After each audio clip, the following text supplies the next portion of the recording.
ఎం Gopalakrishna IAS 1962 batch IAS officer, Telugu రాష్ట్రాల్లో నుంచి one of the earliest IAS officers. Nehru prime minister ఉన్నప్పటి నుంచి వాజ్పేయి దాకా అతను వర్క్ చేశారు. అలాగే ఆంధ్రప్రదేశ్లో నీలం సంజీవ్ రెడ్డి గారు సీఎం ఉన్నప్పటి నుంచి చంద్రబాబు నాయుడు గారి దాకా కూడా అతను వర్క్ చేశారు. నార్త్ ఈస్ట్ ఇండియాలో మిజోరాం ఇన్సర్జెన్సీని ఆపడంలో ఇంపార్టెంట్ రోల్ ప్లే చేశారు. India Pak war, Bangladesh war టైంలో బంగ్లాదేశ్కి వెళ్ళి కూడా సీక్రెట్గా చాలా ఇంపార్టెంట్ రోల్ ప్లే చేశారు. వార్లో ఇండియా గెలిచేదానిలో. అలాగే అస్సాం ఆ రోజుల్లో నార్త్ ఈస్ట్ ఇండియా అంతా కూడా పెద్ద స్టేట్లా ఉంటుంది. అందులో కలెక్టర్గా ఉంటూ ఫ్లడ్స్ వచ్చినప్పుడు ఇన్నోవేటివ్గా ఆలోచించి ఎన్నో లైఫ్ సేవ్ చేశారు. అలాగే 1971 వార్, బంగ్లాదేశ్ వార్ టైంలో 1 lakh కన్నా ఎక్కువ రిఫ్యూజీస్ ఎలా హ్యాండిల్ చేశారు. ఆంధ్రప్రదేశ్లో కూడా వైజాగ్ స్టీల్, గోదావరి ఫెర్టిలైజర్స్ లాంటి కంపెనీస్ని మొదలుపెట్టి ఆంధ్రప్రదేశ్ ఎకానమీ మొత్తాన్ని చేంజ్ చేయగలిగారు. సెంట్రల్ గవర్నమెంట్లో సెక్రటరీ స్థాయి దాకా వెళ్ళి రిటైర్ అయ్యారు. రిటైర్ అయిన తర్వాత కూడా ఎన్నో బుక్స్ రాశారు. Life of A Karmayogi, memoir of A civil servant అనే బుక్ని ఖచ్చితంగా మనం చదవాలి. ఎందుకంటే ఆ బుక్లో సార్ తన ఎక్స్పీరియన్స్ షేర్ చేసుకున్నారు. అందులో ఒక యూపీఎస్సీ ప్రిపేర్ అయ్యే స్టూడెంట్ అనే కాకుండా, ఒక బ్యూరోక్రాట్ అనే కాకుండా, ఒక సీనియర్ పర్సన్ అయినా యంగ్ పర్సన్ అయినా కూడా నేర్చుకోవాల్సిన ఎంతో ఉంది. సార్, ఇప్పుడు మీరు చెప్తున్నప్పుడు మీ మదర్ గురించి మీరు ఎప్పుడు చెప్తూ ఉంటారు ఎక్కువగా, అంటే మీ లైఫ్లో చాలా క్రిటికల్ సిచ్యువేషన్స్లో ఎలా ఆలోచించాలనేది you learn from your mother అని చెప్తూ ఉంటారు. అలా ఇందాక కూడా మీరు చెప్పారు ఏంటంటే మీ మదర్కి అర్లీ ఏజ్లోనే షీ లాస్ట్ హస్బెండ్. అప్పటి నుంచి she has to take care of entire family మొత్తాన్ని కూడా ఆవిడే కేర్ తీసుకుంటుండేవాళ్ళు, పిల్లల్ని కానీ. అలాగే వాళ్ళ ఫ్యామిలీలో మీ మదర్ వాళ్ళ సిబ్లింగ్స్, సిస్టర్స్ని అందరినీ కూడా పెద్దవాడు, ఫ్యామిలీ పెద్దవాడు కాబట్టి వాళ్ళని చూసుకోవడం ఒక పక్క, పిల్లల్ని చూసుకుంటూ ఉండేవాళ్ళు. ఇలాగా షీ హాస్ గాన్ త్రూ అంటే టఫ్ లైఫ్ అని చెప్పొచ్చు. కానీ చాలా స్ట్రాంగ్గా పిల్లల్ని మంచి అప్బ్రింగింగ్ చేయగలిగారు. వాళ్ళ తమ్ముడిని కానీ చెల్లిని కానీ బాగా చూడగలిగారు. అండ్ ఆవిడ దగ్గర మీరు చాలా నేర్చుకొని చెప్తూ ఉంటారు కదా సార్. అలాగే ఇందాక కూడా చెప్పారు మీరు ఏంటంటే మీకు సివిల్స్లో యూపీఎస్సీ ఎగ్జామ్లో మంచి ర్యాంక్ వస్తుందని 1 day ముందే మీ మదర్ డ్రీమ్ వచ్చిందని చెప్పారు. అంటే ఇలా డ్రీమ్ రావడాన్ని ఇటువంటివి ఇంతకుముందు మీరు ఒకటి చెప్పారు, మీ మదర్కి డ్రీమ్స్ వస్తూ ఉంటాయి, ఫ్యామిలీలో ఏదైనా అవ్వబోయినా కూడా ఎనీ గుడ్ ఆర్ బ్యాడ్ తెలుస్తుంటుందని. దాని గురించి ఒక్కసారి మీరు ఎక్స్ప్లెయిన్ చేస్తారా? మా కుటుంబంలో ఏ శుభకార్యాలైనా కానీ ఇతర కార్యాలన్నీ కూడా మా తల్లిగారికి ముందుగానే గోచరించేది. ఆమెకు కలలో ఏం జరగబోతున్నది ముందుగానే తెలిసేదన్నమాట. అట్లాంటి దృష్టాంతాలు ఎన్నో ఉన్నాయన్నమాట. మా ఇంట్లో పిల్లలు పుట్టేటప్పుడు మగ పిల్లల, ఆడపిల్లల, ఎంతమంది కవల పిల్లల, ఇవన్నీ కూడా చెప్పేదన్నమాట. అలాగే కాకుండా తన మేనమామ ఒక ఆయన ఆర్మీలో ఉండే ఆయన అన్నమాట. వాళ్ళు సిఖా ఫ్యామిలీ వాళ్ళు. ఆయన ఆర్మీ నుంచి డిమాబ్ అయి ఇంటికి వస్తున్నాడు అనమాట. వస్తున్నప్పుడు ఆమెకు ఒక కళ వచ్చింది. ఆ కళ ఎలా ఉన్నింది అంటే కుండ నిండా వరి ఉందన్నమాట. పెద్ద పెద్ద కుండలు వరి. ఆ వరి మా ఇంట్లో ఉందన్నమాట. గ్రామంలో ఒక పెద్ద నాగుపాము వచ్చి ఆ కుండలో దిగి ఆ వరి గింజలన్నీ కూడా బియ్యం తినేసి పొట్టు మాత్రం అక్కడ వదిలేసి వెళ్ళిందన్నమాట. ఓకే. సో అప్పుడే ఈయన వచ్చారు. ఆయన పేరు శిఖా రాజరత్నం నాయుడు. సో ఆమెకు అప్పుడు ఏమనిపించింది అంటే బహుశా ఇతను ఆర్మీ నుంచి వచ్చాడు, కానీ అతను ముందు ఉన్నంత బలంగా లేడు అని తెలిసిందన్నమాట. సో దానికి గాను ఆమె ఎక్స్ప్లెనేషన్ ఏమిటంటే అతను బ్రతికి ఉంటాడు కానీ అతనికి బలం ఉండదని. అలాగే ఆయన వచ్చిన తర్వాత అతనికి క్షయరోగం వచ్చిందన్నమాట. ఓకే. సో ఆ క్షయ రోగంతో అతను 2-3 సంవత్సరాలు బ్రతికాడు, కానీ చనిపోయాడు అనమాట. సో తన కళని తనే బాగా ఎక్స్ప్లెయిన్ చేయగలదన్నమాట. అంటే ఆ సింబల్స్ ని ఇంటర్ప్రిటేషన్ కళలో వచ్చిన డ్రీమ్స్ ని ఇంటర్ప్రిటేషన్ చాలా బాగా చేసేదన్నమాట. దానికి రీజన్ ఏ ఉండొచ్చు మీ మదర్ పాయింట్ ఆఫ్ వ్యూలో? మా మదర్ ఏమంటుంది అంటే, అంత కాన్ఫిడెంట్ గా నా డ్రీమ్స్ ఎందుకు చెప్తున్నది అంటే, ఆమె ఏమనిందంటే నేను మీ తాతగారి గురువులు ఎవరైతే ఉన్నారో నిరంజన స్వామి గారిని నేనే అతనికి అన్నం వడ్డించేదాన్ని. తనకు కావాల్సినవన్నీ నేను సమకూర్చేదాన్ని. అతనికి గాంజా కావాలంటే కూడా గాంజాకు డబ్బులు ఇచ్చేవాడిని. దానికి గాను అతను నన్ను దీవించాడు కనుకనే నాకు ఈ శక్తులు వచ్చాయని నేను నమ్ముతున్నాను అని ఆమె ఎప్పుడు చెప్పేదన్నమాట. ఇంకొక విషయం చెప్తాను. మా గ్రామంలో ఒక పొలంలో ఒకరికి బంగారు ఒక కుండ నిండా దొరికిందన్నమాట. సో అతనికి ఏమని కల వచ్చిందంటే, అయ్యా భ్రమరాంబ అని ఒక ఆమె ఉంటారు, ఆమె దగ్గర వెళ్ళి ఇట్లా వచ్చింది, ఏం చేయమంటారు ఈ కుండలో ఉన్నటువంటి నాణ్యాలని అడిగారు అనమాట. సో ఆమె నాకు కళ చెప్పింది. నేను అప్పుడు బళ్ళారిలోనే ఉన్నాను. ఉంటే నెక్స్ట్ డే ఎవరో ఒకరు మా ఇంటికి వచ్చారు. వచ్చి అప్పుడు రమరాంబ గారు వెళ్ళి ఇదేనా అనండి అని అడిగారు. అవును అని చెప్పాను. చెప్తే అతను వచ్చి మా అమ్మకి చెప్పాడు అనమాట, ఈ కథ ఇట్లా దొరికింది, ఏం చేయాలని.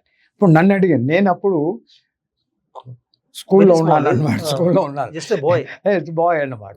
స్కూల్లో ఉన్నప్పుడు నేనేమన్నానంటే, ఇటువంటి అప్పుడు కలెక్టర్కి చెప్పాలని చెప్పాను అనమాట. అంతకంటే నాకు తెలియదు అనమాట. సో అలాగే మేమేం చేసామంటే, తర్వాత మా మేనమామ కూడా వచ్చారు. మేనమామ కూడా చెప్పారు కలెక్టర్ దగ్గర వెళ్తామంటే, కలెక్టర్ చెప్తే కలెక్టర్ ఇచ్చేసి తర్వాత మళ్ళా ఆ డబ్బు ఆయనకే అప్పచెప్పారు. అట్లా ఎన్నో ఇన్స్టెన్సెస్ అంట మా ఫ్యామిలీలో. ఆమెకు అన్ని ముందుగానే తెలుస్తాయి అనమాట. 6 నెలలకు ముందే తెలిసేది. మీ గురించి కూడా యూపీఎస్సీ ఎగ్జామ్ క్లియర్ చేస్తారని కాకుండా ఇంకేమైనా వేరే? నన్ను అస్సాంకు వేశారనమాట. నేను అనుకున్నాను నన్ను ఆంధ్రాకి వేస్తారో లేకపోతే ఏదన్నా వేరే దగ్గర తమిళనాడుకి వేస్తారో అట్లా అని అనుకున్నాను. కానీ నన్ను అస్సాంకి వేశారు. బహుశా వాళ్ళ ఉద్దేశం ఏమిటంటే, ఇతను ధైర్యంగా వెళ్ళాడు, అదన్నీ చేశాడు కాబట్టి వేస్తే బాగుంటుందేమో అని వాళ్ళ ఉద్దేశం ఉండొచ్చు గవర్నమెంట్ది. కానీ నాకు కొంచెం షాక్ లాగా అయింది. అరే నన్నేం మరీ అస్సాంకి పంపిస్తున్నా అన్నట్లు నాకు అనిపించింది. చాలా దూరం కదా. సో మా అమ్మకి చెప్పాను, అమ్మ నాకు చాలా భయం వేస్తుంది, అంత దూరం వేశారు కదా, దగ్గరుంటే ఇంటికి ఎప్పుడైనా రావడానికి వీలు పడుతున్నది కదా అంటే, మా అమ్మ చెప్పింది, నాయనా నా వయసు 17 సంవత్సరాలు ఉన్నప్పుడు నాకు పెళ్ళయింది. మన దేశం కాదు, ఇతర దేశం బర్మాలో తను ఉన్నారు. నేను 17 ఏళ్లకు అంత ధైర్యంగా మన దేశం కాదు ఇంకొక దేశానికి వెళ్ళాను. నువ్వు మన దేశంలో పని చేయడానికి భయపడితే ఎట్లా, నువ్వేం మోగవాడు అని అడిగింది అన్నమాట. అంటే చెప్తున్నాను, వే ఆఫ్ ఎంకరేజ్మెంట్. అండ్ రెండోది ఏమైందంటే, ఏమన్నా కళ ఉంటే చెప్పమ్మా అని అన్న. అంటే ఆమె next day she told me, ఏమని చెప్పిందంటే, నాకు కళ వచ్చింది. ఆ కళలో ఏమిటి, నువ్వు ఇంకొక మిత్రుడితో కూడా బ్రహ్మపుత్ర నది దగ్గర ఉన్న పెద్ద బంగ్లాకు నువ్వు నడుచుకుంటూ వెళ్తున్నావు.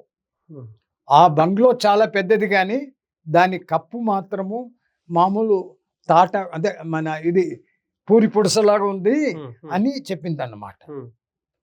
అని చెప్తే నేను ఊరికే ఏదో అనుకున్నాను. నేను అక్కడ దిగాను అనమాట, అస్సాంలో దిగానే అసిస్టెంట్ కమిషనర్ పార్థసారథి, మేమిద్దరం, పార్థసారథి అంటే మనం పోయి కలెక్టర్ని కలవాలా అని మేమిద్దరం నడుచుకుంటూ వెళ్తున్నాం. ఎగ్జాక్ట్లీ ఆమె ఇద్దరు వెళ్తున్నారు అని చెప్పింది. పార్థసారథి నేను వెళ్ళామను. అది మెట్ల మీద పైన, అది పెద్ద బంగ్లోనే, నది ఒడ్డున ఉంది, బ్రహ్మపుత్ర నది ఒడ్డున ఉంది, కానీ పైన అంతా కూడా థ్యాచ్డ్ రూఫ్ అన్నమాట. సో నాకు అప్పుడు జ్ఞాపకం వచ్చింది, మా అమ్మ చెప్పినట్లనే exactly. That means she had visualized the scheme, the whole thing she had visualized in the mind అన్నమాట. So she had some extra perception అన్నమాట. సో ఆమె చెప్పింది ఎగ్జాక్ట్లీ ఎట్లా జరిగిందో అట్లా జరిగింది అన్నమాట. అలాగే ఒకసారి మీరు ఒక స్పీచ్ చెప్పారు, అది మీరు పుట్టినప్పుడు కూడా సేమ్ థింగ్ అనమాట.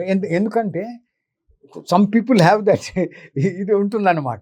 సో అది అట్లా జరిగింది అన్నమాట. మీరు వినాయకుడు వచ్చారని కూడా చెప్పారు, వినాయకుడు కళ్ళలోకి వచ్చారని, అది ఒకసారి ఎక్స్ప్లెయిన్ చేస్తారు. మా అమ్మగారికి నేను పుట్టినప్పుడు తల చాలా చిన్నగా ఉన్నింది కాబట్టి నా కొడుకు తెలివైన వాడైతాడా లేకపోతే బుద్ధిహీనుడు అవుతాడా అన్నట్టుగా ఆలోచనలో పడిందన్నమాట. అటువంటి పరిస్థితుల్లో తనకు కళ వచ్చింది. ఆ కళలో ఏమొచ్చింది అంటే, మొదటిసారి శివుని గుడిలో ఆమె ఏమిటి, శివ ఇట్లా నా కొడుకు ఇలా అయిపోతుంది ఏంటంటే, శూలంతో తన కాలుకు విసిరాడు అనమాట. విసిరితే అక్కడ దెబ్బ కూడా తగిలినట్ల తర్వాత తెలిసిందన్నమాట. సో ఆమె ఏమనుకునిందంటే శివుడు ఇంక మీదట ఆ మాట మాట్లాడకూడదు అని చెప్పినట్లు నాకు అది ఆమెకు అనిపించింది అనమాట. కానీ తర్వాత ఏమైందంటే ఆమె అదే ఆలోచనలో ఉన్నిందన్నమాట. ఆమెకేమిటంటే 2 కొడుకులు చనిపోయారు, 3వ కొడుకుని నేను ఇండియాకు పంపించాను, అక్కడైతే బతుకుతాడేమోనని, ఇప్పుడు 4వ కొడుకు ఏమవుతాడో అని భయం ఉండింది అనుకుంటాను. సో అప్పుడు ఏమైందంటే తనకు ఇంకో కళ వచ్చింది. ఆ కళలో ఏమిటంటే గణేశుడు పెద్ద కారులో మా బంగ్లాకు వచ్చి బంగ్లాలో షెడ్డులో ఆ కారుని నిలిపాడు అనమాట. నిలిపి తన చేతిలో ఉన్నటువంటి 3 తెల్ల కాగితాల మీద ఎలిఫెంట్ ఎలిఫెంట్ ఎలిఫెంట్ అని ఇంగ్లీష్లో రాశాడట. సో అప్పుడు మా అమ్మకి ఏమనిపించిందంటే ఎలిఫెంట్ ఎలిఫెంట్ అని రాశాడు అంటే తప్పనిసరిగా వీడు తెలివైన వాడు, గణేశుడు వచ్చి చెప్తున్నాడు కాబట్టి తప్పకుండా ఏదో పెద్ద ఉద్యోగం చేస్తాడు అని నేను అనుకునేది. సో ఇంకా అనుమానం పోయింది. ఇంకా పోయిందండి అంటే ఆ హెడ్ అనేది కొంచెం చిన్నది వచ్చిందని అనుమానం పోయింది. ఇంకా పోయిందన్నమాట. ఎందుకు చెప్తున్నానంటే మా అమ్మకు చాలా ధైర్యం అన్నమాట. ఎట్టి పరిస్థితుల్లో కూడా గుండె ధైర్యం ఎక్కువ అన్నమాట. అది ఇంకొక విషయం చెప్తాను. నేను ఉద్యోగం పోతుందేమో అని అనుకునేవాడిని. ఒక చిన్న విషయం చెప్తాను. మాకు భారత్ దర్శన్ అని ఉంటుంది. భారత్ దర్శన్లో మమ్మల్ని ఐఏఎస్ ఆఫీసర్స్ అన్ని ఇతర స్టేట్స్కు, నార్త్ ఇండియన్ వాళ్ళని సౌత్ ఇండియన్ పంపిస్తారు, సౌత్ ఇండియన్ నార్త్ ఇండియన్ పంపిస్తారు, ఈస్టర్న్ వెస్ట్ ఇండియన్ పంపిస్తారు. As a part of training, India. So as part of training నన్ను పంపించారు. అప్పుడు పంపించినప్పుడు ఏమైందంటే అంతకుముందు ఢిల్లీకి వస్తామన్నమాట. ఢిల్లీ నుంచి అన్ని భారత్ దర్శన్ బిగిన్ అవుతుంది. ఢిల్లీలో మొదటిసారి ప్రెసిడెంట్ అప్పుడు సర్వేపల్లి రాధాకృష్ణన్ దగ్గర మాకు ఒక చిన్న మీటింగ్ లాగా అయిందన్నమాట. సర్వేపల్లి రాధాకృష్ణన్ మాకు ఆ మీటింగ్లో ఏమన్నాడంటే మనం ఎవరిని కూడా నమ్మలేము, మనం నమ్మినందుకు కాబట్టి చైనా ఇట్లా ఇన్కర్షన్ చేసింది, మనం జాగ్రత్తలో మనం ఉండాలి కదా అని ఆయన అన్నాడు అన్నమాట.